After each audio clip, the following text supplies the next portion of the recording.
City boy, city boy. Ladies and gentlemen, it's your boy, Nate the Great, back with another video. And you know we gotta go ahead and do a Friday night Smackdown review, baby. Okay? So, initial thoughts on the show. There were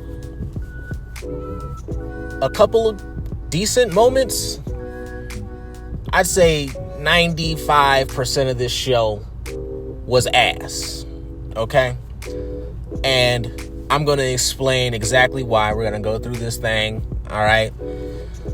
Pretty much segment by segment, I'll give you my opinions, give you my thoughts as we go along, and a bit after as well.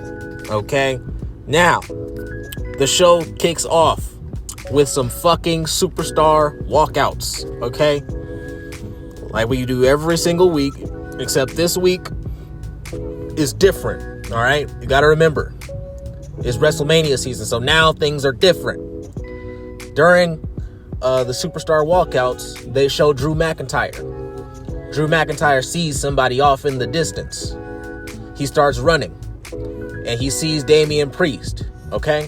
And he attacks Damian Priest from behind, tosses him into a little crate, all right? Whoops his ass a little bit, and that's that. And then we move on, okay? We move on to the Elimination Chamber, the obligatory Elimination Chamber recap, all right? And I'm not gonna lie, I'm already sick of seeing this shit, okay? Because we've seen, by up to this point, like 9 Elimination Chamber recaps between Monday Night Raw and just this first time and just this first time on SmackDown. We've seen 9 of these shits, but don't fret, okay? Do not fret, because we got some more for you, okay? So we get that Elimination Chamber recap, and then Randy Orton, he opens up the show, okay? Now, what can be said about this promo, okay? First of all, Randy Orton comes out, and this crowd tonight was dead. I don't understand what happened. I don't know. Maybe they were expecting something else. I know I was. I was probably expecting a little bit more, I guess, but I don't know. This crowd tonight was just dead from start to finish, pretty much. And Randy Orton's coming out. He gets an okay reception when he comes out, and he takes like 6 minutes to get to the ring and to actually finally start talking, and by then the crowd, like I said, is dissipated. It's out of here. Okay, even in my notes I wrote, this is taking forever, because it was absolutely taking for fucking ever, bro. Now he finally starts talking. Okay, he does have one good line. Okay, one good line during this entire maybe 10 to 15 minute promo that he cut. And that line was saying that for all the time pretty much that Randy Orton could remember, John Cena was at the top, and now he's just a bottom for The Rock. Okay, that was a good line. It got a little pop out of me. Okay, gives a different meaning to rock bottom is what he said, and I thought that was kind of funny. And the rest of this promo, just ass, man. Just ass. He basically is talking about fucking Kevin Owens and the whole situation that they had going on. He talks about how, Kevin Owens is just jealous of, he was jealous of Cody. That's why he did what he did to Cody. He said he was jealous of Sami Zayn because Sami Zayn became a bigger name than him. He said he was jealous of Randy Orton. He doesn't understand why. He says he has no reason to be jealous. Shows him some respect. Says he has respect for all the things that he's done in order to get to WWE. And this is one of those things, man. This is just one of those things, okay? First of all, Randy Orton is not a good cutter of promos. He does not cut good promos. He is not a top promo guy. So the fact that they gave him 10 to 15 minutes to start the show off, all right, is just, it's mind-boggling to me. It's mind-boggling to me because Randy Orton has never been known for cutting good promos. He's always been known to be just the menacing guy, all right, with the bald head and all the tattoos, and he was slightly psychotic, all right. That's what he was known for. He didn't have to say too much. He said some things, all right, but in very short order, okay. He said he can say a couple of things, and those few things that he said, they had a large impact because he didn't say much. But just this long, drawn out 10 to 15 minute promo, okay, bad. Just showing all that Randy Orton does not have that same charisma of somebody like John Cena, and it takes that charisma in order to cut one of these long promos, okay? Now, what I was saying about the whole KO situation is that this is one of those things that really takes the people out of it, okay? Because when I was young, the way that I kind of internalized what WWE is, the way it kind of made sense in my head, is that WWE was its own universe, right? It was its own slice of life, its own universe away from reality, pretty much, right? Obviously, you had a couple of the celebrity appearances and things like that. But as far as what WWE was, it's basically like a neighborhood. All right. It's basically like any other company. You don't know what the fuck these guys do in the company. But in this company, people settle their beefs by fighting in a ring. OK, that's how they settle their beefs. All right. Whenever there's a beef, they settle their beef by fighting in the ring. And that was one of the rules of this universe. But when you come out and you say, oh, well, all the things that he did in order to get to WWE, fought here, fought there in order to get to WWE, it really takes you out of that. OK, and you're reminded that, oh, yeah, this is fake. So why am I even watching this? Like this is all fake. All right. And you know it. You already know in your mind that this is fake. You got to suspend your disbelief whenever you're going in to be entertained by something, anything that's on television. But the thing that makes it, worth it is that the people that are acting and the people that are doing things in the show, they're making you believe that this is real. They're acting like this is real. But we don't get that same thing anymore, okay? And that's just one of those things that really took me out in this promo, all right? But this promo ended off very lackluster, basically saying that by the time that, the WrestleMania season is over, Kevin Owens and the WWE Universe, they're going to understand that Pat McAfee is only the second best punter in the WWE, all right? And we move the fuck on. So, next up, we got a backstage segment between Chelsea Green, Piper Niven, Tiffany Stratton, and Nick Aldis, okay? Now, Chelsea Green interrupts Tiffany, who's talking to Nick about something. I don't know who or what they were talking about, but they were talking about something. Chelsea and Piper, they interrupt, and basically is like, I don't understand why you're putting me in this match with Michin. I'm getting bullied into this match. And already I'm like, oh my God. I don't want to see this shit, bro. I don't want to see it. I don't want to see it. I don't want to watch it. I don't want to have anything to do with it. All right. So whatever.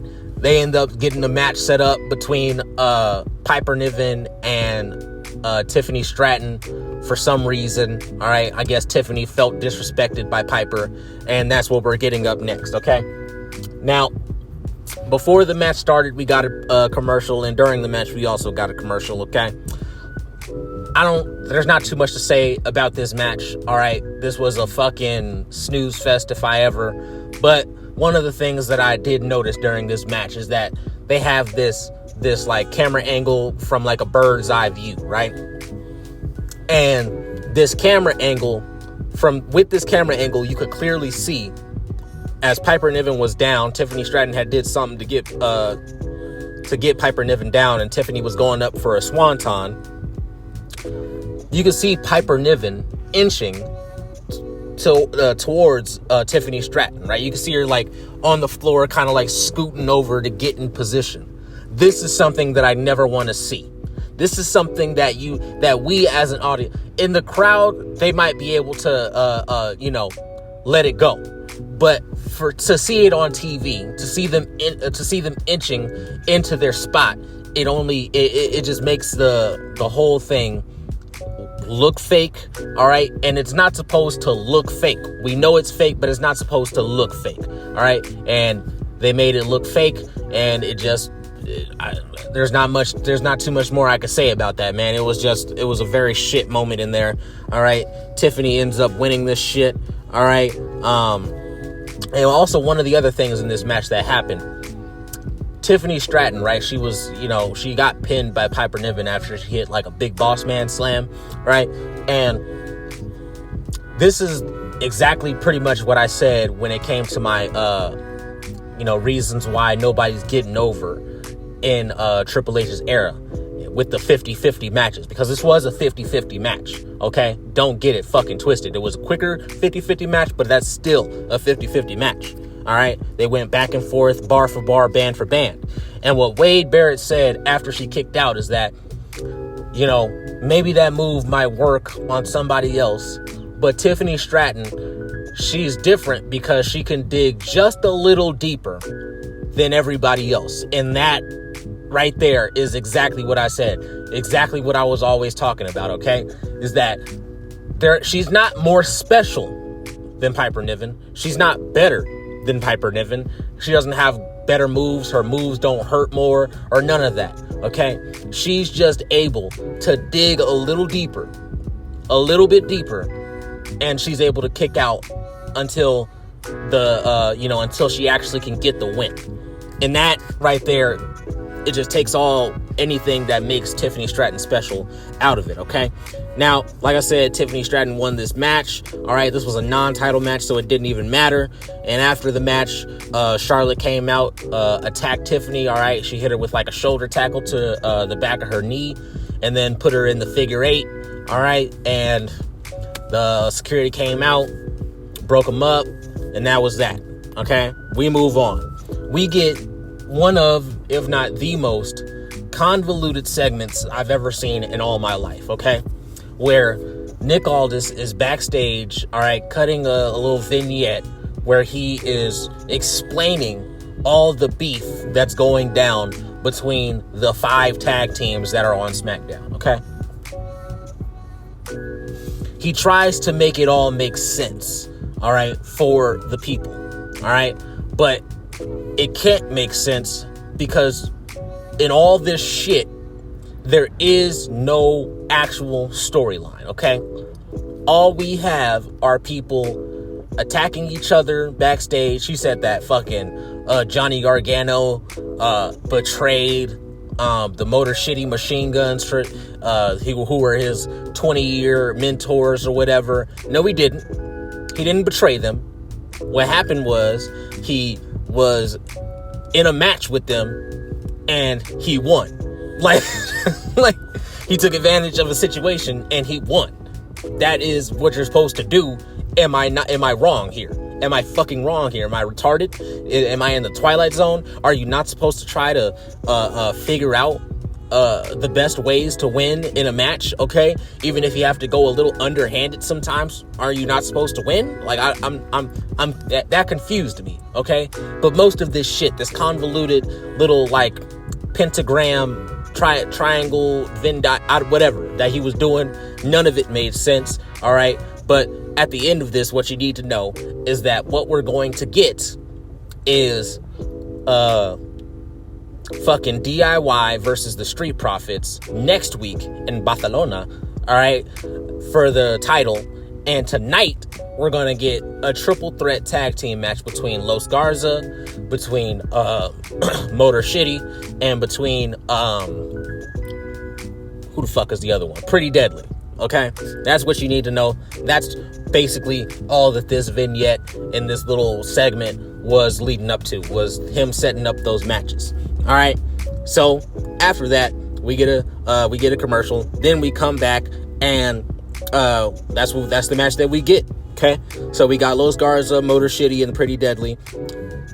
Most of the match happened in a picture-in-picture commercial, so you didn't maybe you got to see it, some of it, but you really couldn't pay attention to that shit. All right, what you need to know is that Pretty Deadly won. Now, one thing I want to say about this match is that this match, this style of match, should never happen ever again, ever in life. Okay, I never want to see another triple threat tag team match where one team has to tag in another team. It literally makes no logical sense. Okay, if you're actually trying to win, if you're attempting to win a triple threat tag team match, it makes no logical sense that you would ever, and I mean ever, tag in the other team. Why the fuck would you? That it makes no sense. Why would you sacrifice and put your team on the sideline potentially for the rest of the match? Okay, because there's no guarantee that once you tag another team in, right, there's no guarantee that they're gonna tag your ass back in, and you might lose the match by just being on the outside. That is retarded. There is no fucking reason why this kind of a match should ever happen again in life. Okay, this was I know that I've seen this match multiple times, but it never made any sense. This format of triple threat. If you're not gonna have all three teams, okay, out on the apron and have three people in the ring at one time, and they can tag their respective partners in. If you're not going to have a triple threat tag team match like that, then there is absolutely no reason why this match should ever happen again, ever again. And if I ever see it again, I will not watch the shit, okay? I will not watch it. I'll just see who wins, and we'll move the fuck on. And that's exactly what we're going to do right now. We're moving the fuck on, okay? Next up, all right, we got a Jade recap, right? The whole little situation that happened with Jade Cargill and Naomi and Bianca Belair, and then we go to commercial. We come back from commercial and we get a recap of the John Cena situation, okay, where they tell us that Cody Rhodes is going to be, talking about the situation tonight. Cody Rhodes speaks out, all right? And we, oh man, can't wait to get to that. Now, Bianca Belair, she comes out in all black so she can cut her promo, all right? Now, if I could have just gotten half of this on Monday, at least the same kind of, at least a similar fucking demeanor to her. But on Monday, she was all smiles, all giggles. She's dancing all around and shit. You know what I'm saying? So for her to be all smiles and giggling and then all white, looking damn good. You know what I'm saying? Looking damn fucking good. But for her to be like that on Monday and then to come back on Friday, and now she's distraught. Now she's sad. Now she's being how she should have been on Monday. Once again, it just takes me out. But for what it's worth, I will say that this promo in this entire segment was a good segment, okay? She starts off and she says, basically that, she feels like her whole world's coming down around her. You know what I'm saying? Jade's not talking to her. Naomi's not texting her back. All right. And she just wants some answers. She knows Naomi is in the back. So she calls out Naomi so that way she can get some answers from Naomi. Now, Naomi comes out. All right. And Bianca's like, I just want to know, did you do it? Right? And Naomi starts talking about some other shit. She's like, look, all this outside noise, all right, you gotta drown that out. You gotta just listen to me. It's about us right now. You know what I'm saying? And Bianca's like, look, I don't care about all that. What I want to know is, did you do it? And she starts talking about some other shit. Naomi starts talking about some other, like, look, all right, I'll be honest with you, man. Like, I never liked Jade, all right? But it's because she was always, like, she was stealing off your shine, you know what I mean? Your excellency, your everything, this, that, and the other. And Naomi Bianca cuts her off again, like, Naomi, you're talking about literally every other thing except for what I'm asking you. all I'm asking is a yes or no question, all right? Did you attack Jade? And Naomi finally admits to it, okay? And Bianca, you can see that she is absolutely distraught, okay? And they're both in the ring. They're both kind of crying, okay? And this felt like something straight out of a soap opera, right? This felt like something straight out of, like, Cadillac Records. This felt like one of them scenes off of Sparkles or off of Dreamgirls or some shit like that. That's what this felt like, okay? And it was actually very good how it was executed, okay? The only downside to this is that I wish they would have let this breathe after that, okay? I wish they would have let this breathe, especially after Naomi called Bianca an ungrateful bitch, all right? Because Bianca's walking up the ramp. She's like, I don't even want to talk to you anymore. I never want to see you again. I can't even look at you right now. And as she's walking up the ramp, Naomi's talking all the shit, all right? She's like, this is what I do every time I stand up for myself, all right? All the people turn on me, okay? And you're just an ungrateful bitch, Bianca, all right? And Bianca, she like stops, all right? And I wish after that they would have let this whole little segment just breathe and just let us sit with it, okay? Because that would have made this, I would have given this whole entire segment an A+, all right? Or at least an A, all right? I would have given it an A, but they ruined it. They ruined it, and I'm going to explain why. Because Jade then comes out, all right? They show on the Titantron Jade coming out from the back, all right? She's walking with a purpose, all right? She comes out, and she just beats the dog shit out of Naomi. Beats the dog shit out of her once again, all right? Now, the reason why this took the steam, all right, out of it, okay, is because this was an emotional moment, all right? This was a good emotional moment, all right? It had the potential to, from there, be a very good standalone segment, okay? We didn't need action in this particular segment because it did exactly what it needed to do when it was just Naomi and Bianca. If you would have came back to it later on in the night, where Jade caught up Naomi backstage while Naomi was talking some shit, then all balls to the wall, this would have been great, all right? But Jade came out, all right? The crowd wasn't as hot, okay? Because they just had this emotional segment. So how could they be happy to see Jade when they just got this very emotional, very good segment, in my opinion? But she came out, beat the dog shit out of Naomi, hits her with the Jaded, and that's the end of the segment, okay? And we move the fuck on, all right? After this, okay, we get another recap, all right? We, from the Elimination Chamber of the whole Drew McIntyre and Damian Priest situation, when Damian Priest did a smart thing, I guess, right? And was going to win the match, okay? And he rolled up fucking Drew McIntyre after he hit a move, hit that 1, 2, 3 on him, and that was it for Drew, all right? Byron Saxton interviewed Drew McIntyre after this, and where Drew basically said, because Byron was like, why'd you do it? Why'd you attack Damian Priest? And he was like, what, have you not been watching the product for the last year? Damian Priest has always been in my way, and then he took advantage of me during the match, all right, and got the pin on me, and because of Damian Priest, I now have nothing, all right? And after that, we get a commercial.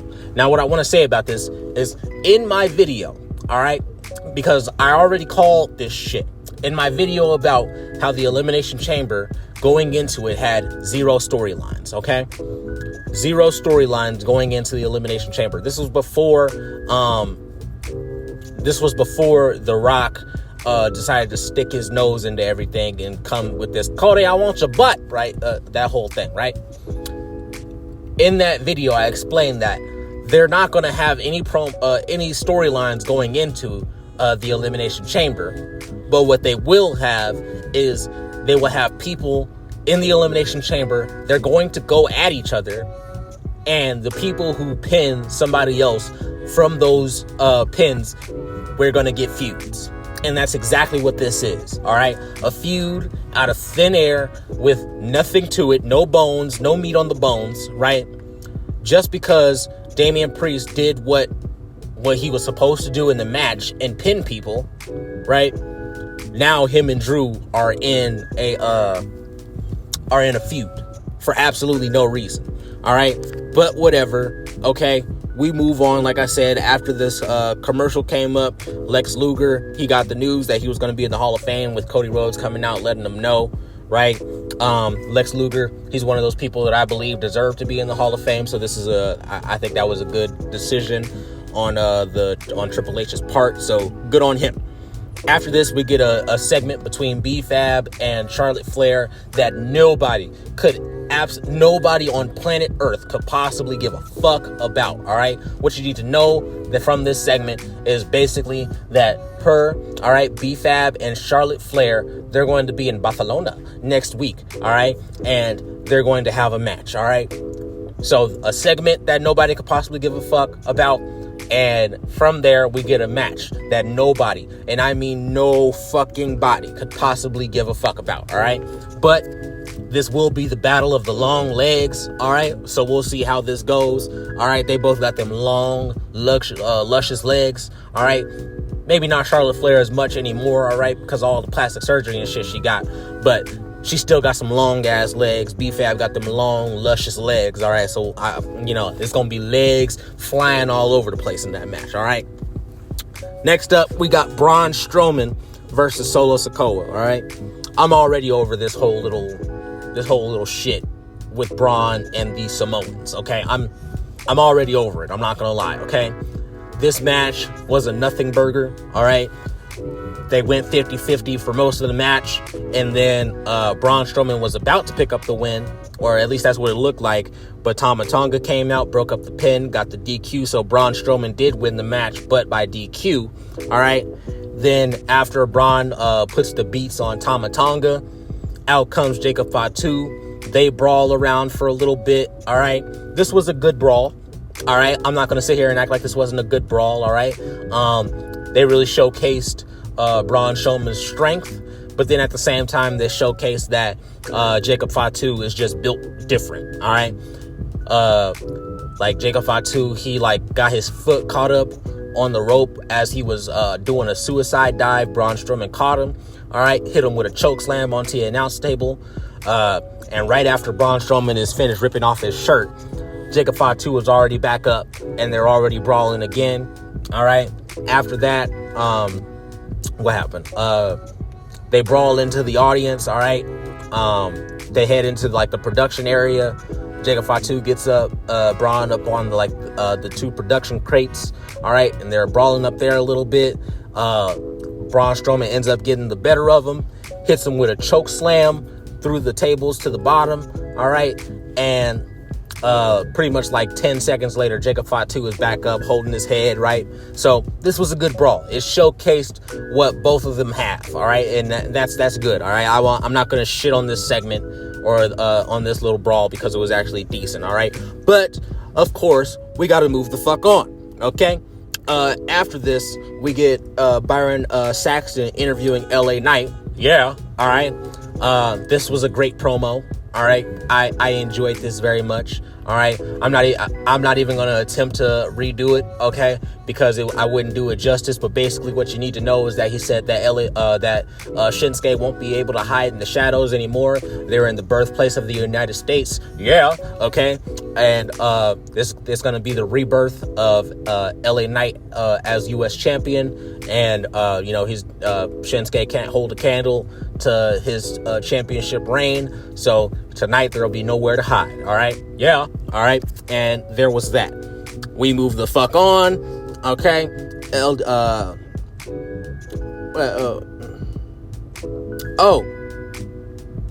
Did I miss something? No, I didn't. I didn't miss anything, okay? Chelsea Green, Piper Niven, and Zelina Vega, they got a segment backstage, all right?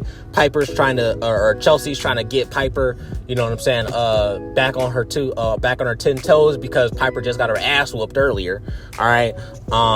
Piper's kind of out of it now, and as Chelsea Green is trying to get Piper pepped up, Zelina Vega comes out of nowhere and is like, well, it doesn't matter who wins tonight because she decided that whoever wins this match, she's gonna go after for the Women's United States Championship.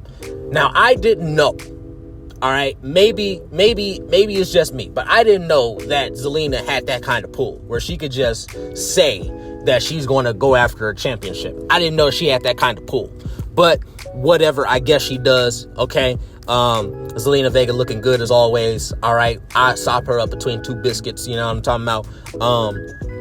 But there was that segment. All right, after that we get a commercial because of course. All right, after the commercial we got another recap. Okay, because of course. All right, of the John Cena situation.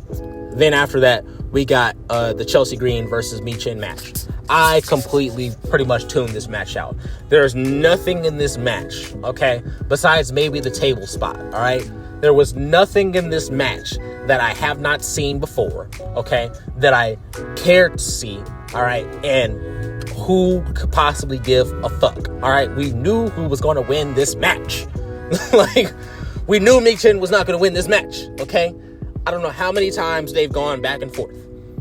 They've had like 8 matches since October when they first had that dumpster match. Since then, they have not been able to get away from each other.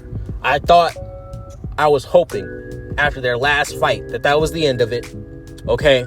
But of course, that was not the end of it, all right? For some reason, Alba Fire came out, okay?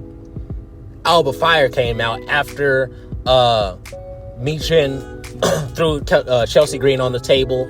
The table kind of like collapsed, all right? But like Michin still went up. She didn't like attempt to fix it or nothing like that. She still went up to the top rope and then she still went through the table.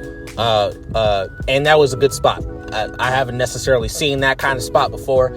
They usually like, you know, attempt to redo or get the table right and all that extra shit, right? The crowd even was like a little like, oh, damn, the table fucked up. But Michin just went through the table, period. And the table still broke. So it was still a good spot for what it was worth. All right. After that, she's getting ready to hit, she's getting ready to pin Michin. Alba Fire comes out of nowhere, or a hooded figure, I should say, comes out of nowhere, pulls Michin out of the ring, all right? Pulls her out of the ring and puts the beats on her, all right? Hits her with some shit. I don't remember what she hit her with, but threw her back in the ring, all right? Chelsea Green picks up the dub, and I guess Alba Fire is a part of Chelsea Green's little Secret Service shit that she has going on, all right? Why? I legitimately couldn't tell you. We literally haven't seen Alba Fire in like months on top of months on top of months, okay? Like, didn't Isla Dawn just get released? Like, I'm like, Isla Dawn just got released not too long ago, right? So, I don't know. I guess this is how they're going to justify keeping Alba Fire around, by having her join Piper Niven in the little Secret Service shit, all right? But like I say, we move the fuck on, all right? LDF, all right? Legado del Fantasma, they're backstage, all right? And Santos Escobar is pissed, and rightfully so, but right message, wrong messenger once again, all right? Because all Santos does is lose. So the fact that he's berating, right, Los Garza about losing their match is just laughable. You know what I'm saying? Like, I don't understand what it is with Triple H and having like these absolute, complete, and utter jobbers, okay, giving pep talks to people as if they have done anything else in their careers besides job out. It doesn't make any sense to me, but that's the segment for what it was, all right? After Santos fucking berates them, out comes Andrade, who catches up with Humberto, right? Catches up with him, and he's like, hey, man, I don't know why you even take this. You know what I'm saying? You deserve better, right?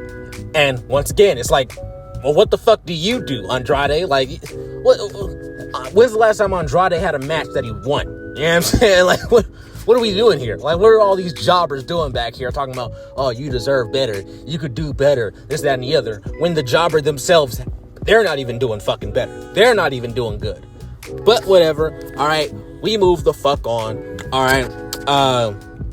After that, We got a commercial because duh. Okay. Then after that, we got another Cena recap. Okay. Another recap. All right. I don't know how many recaps that is already. I think that's 6. All right. It's either 5 or 6 already. Okay. But Cody Rhodes comes out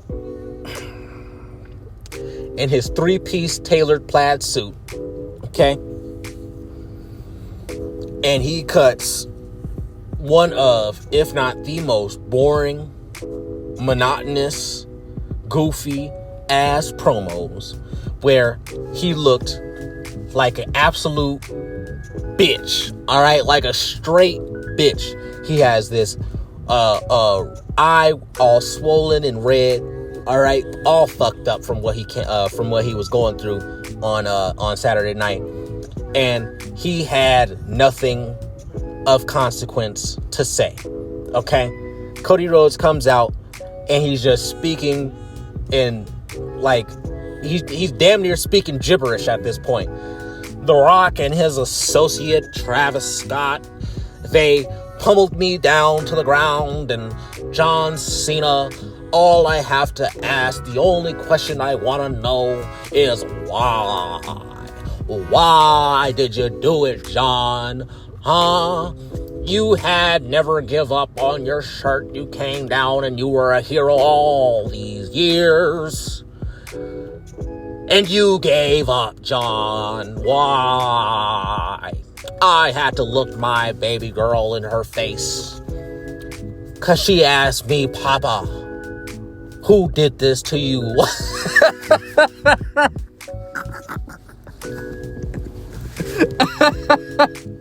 Bro, I'm sitting here like, what the fuck is going on, man? Yo, I'm like, oh my goodness, this whole promo segment was just ass, bro. I'm sitting here like, yo, if this was the promo segment that we got on Monday, I'd be okay with it, okay? The reason why I'd be okay with it would be at the very fucking least, right? We got some kind of follow-up, right? If we got this segment on Monday, I'd give it more grace, because at the very least, we got some kind of follow-up, all right? But the fact that we had to wait almost a full week for Cody to come out and cut this dragged out ass promo, all right, where I don't even remember exactly how it ended, all right? And I didn't care because my son peed for the first time standing up, all right? So, I mean, that was how this segment ended for me, okay? Like, all right, after that, I didn't really give a fuck about this segment, okay? But, I mean, I did get back to the segment, all right, where Cody Rhodes is like holding up his championship and all this, looking at the WrestleMania sign. All right, this segment was ass. All right, 0 out of 10. All right, 0 out of 10 would recommend, and we move the fuck on. Okay, so what was up next? We got a Melo Don't Miz segment, right, where Melo is basically talking to Miz about like what he would have done if he got that offer from The Rock. You know what I'm saying? He said if he got that offer from The Rock, then he would have done exactly what John Cena did. All right, Randy comes out of nowhere because Melo was saying some shit about like Randy's been on the shelf, sitting on the couch for the last 4 months playing Fortnite or some shit like that. Randy Orton comes out like a fucking goober. All right, he's like, Fortnite's for kids. I was playing Elden Ring. Like, shut the fuck up. Come on now. Like, why must you destroy my legends, bro? Like, why must you destroy my childhood legends, bro? Like, come on now. Randy Orton playing Elden Ring. I'm not saying it's not a good game or whatever, but come on, man. Like, it's not a good game, all right? It's not a good game. But whatever, okay, we're gonna get Randy Orton, okay, what we get from this segment, because they were in Nick Aldis's office, actually. Randy Orton and Melo, they're going to go up next week against each other in Barcelona, okay? And that's what we get from that segment, and we move the fuck on, okay? After that, we get Drew McIntyre versus Jimmy Uso in their rematch, because duh, right? Why not? Why not another rematch? tonight, okay? We got 2 commercials during this match, so nothing really happened, right? Drew McIntyre ends up winning in a Claymore. I like when he does the Claymores like this. I hate when he goes to the corner and he sets it up, the whole 3-2-1 bullshit, all right? I think it might work during certain, like, pay-per-views or PLEs, but when it's just during a match, if you can hit that bitch out of nowhere, just hit that bitch out of nowhere and get that 1-2-3. And he did that during this match, all right? He got that 1-2-3, and that was that, okay? After Drew wins, he's walking up the ramp, and he gets his, he starts walking back towards the ring where Jimmy is, all right? He's getting ready to lay some more beats on Jimmy Uso. But Damian Priest comes up. He attacks him from behind, no diddy, right? And, he starts putting the beats on Drew, and the security come out, okay? They're breaking him up, trying to hold him off, this, that, and the other. And Damian Priest, while he's getting held back, he says that it's on site every week until whatever, okay? Until every time he sees him, it's on site, basically. So Triple H is cooking, all right? Triple H is fucking cooking. That's what I got from this segment, all right? That's, the extent of his storytelling. After that, we get a Shinsuke, all right? Shinsuke Nakamura, all right? He gets a vignette. I could care less about this shit. I just want to see him drop that title, because what the fuck, all right? After that, we get a commercial. Okay, because duh. Then we get a DIY interview, all right? Could not give a shit. Could not give a fuck, all right, about this interview, okay? This interview was just ass. It was just basically explaining the same shit that Nick Aldis was explaining earlier, okay? But, and saying that they're the best tag team in the world. Nobody cares. Nobody cares, all right? Moment of silence for the tag team champions, Prestige. And we move the fuck on, all right? Now, LA Knight versus Shinsuke. This is the main event of the show, all right? This was a good match for what it was worth, all right, I guess. Kind of slow in some areas, but besides some areas, it was a decent enough match, all right? The match ended with LA Knight and Shinsuke, like they were doing some shit. They were in like the corner of the ring. Shinsuke was getting ready to beat LA Knight with the chair. Charles Robinson, the referee, he grabbed the chair out of Shinsuke's hand, all right, and tosses the chair away, all right. LA Knight tried to come up behind Shinsuke. Shinsuke dodges him. LA Knight almost hits the ref, all right, but catches him up in the corner, and LA Knight like turns around. Shinsuke is getting ready to hit him with the mist. LA Knight drops, okay. Shinsuke misses the ref, all right, and after that, the ref is out of there. The ref is just out of there, okay. They go through the match a little bit more, okay. Shinsuke is getting ready to hit LA Knight with the chair again. LA Knight counters, all right, hits the BFT on the chair, all right. You could count to 30 after that. A ref came down, sprinting down to the ring. I'm not gonna lie, I always love to see the ref sprinting down to the ring for the pin. It's always funny to see, okay. But sprinting down to the ring, okay. Ref slides in. Boom, bam, bang. 1, 2, 3.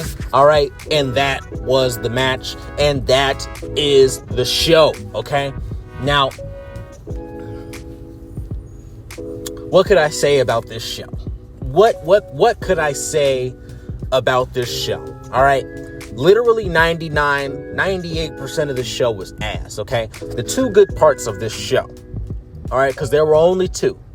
The 2 good parts of the show was the Bianca Belair and Naomi segment, which was kind of ruined with the whole Jade coming out and attacking her. But it was good for what it was. All right. I'm not gonna knock it down too much. All right. That was an A segment. That was an A- segment. All right. And LA Knight being there, winning the championship back. That was it. Those were the only 2 things in this show that were good tonight. But there were like fucking 15, 16 commercial breaks throughout the show. So it really made the show very choppy, very broken up.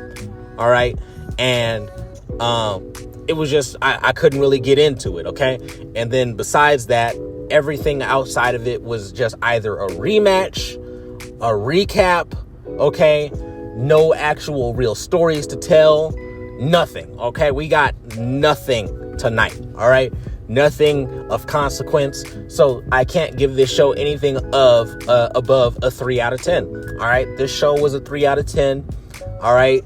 I can't give it anything more because, like I said, nothing happened of consequence besides the Bianca segment and besides LA Knight winning, because I always want to see LA Knight win. Okay, so whenever LA Knight wins, the show automatically gets a bump up. Okay, that's just what it is. Okay, you can be mad at me all you want. All right, but it gets a bump from that. Okay, but yeah, let me know what y'all thought about the show tonight. Did y'all like Cody Rhodes' promo? Okay, I thought it was ass. Okay, or at least everything that I saw from it. All right, like this is crazy. All right, I mean, because me personally, the way I'm booking this, okay, I'm not booking fucking Randy Orton coming out cutting a 15-minute promo. I have him backstage looking for KO.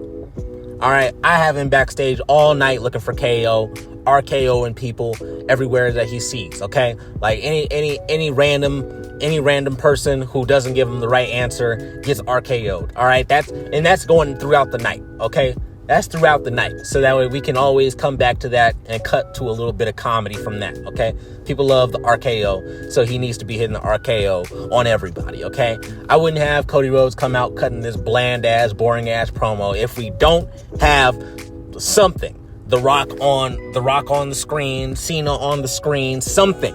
Okay, something. All right, if we don't have him, Cody Rhodes shouldn't be anywhere near that fucking microphone. He should be backstage getting shit talked to him, all right, about what happened, okay? Mello should be talking shit to him.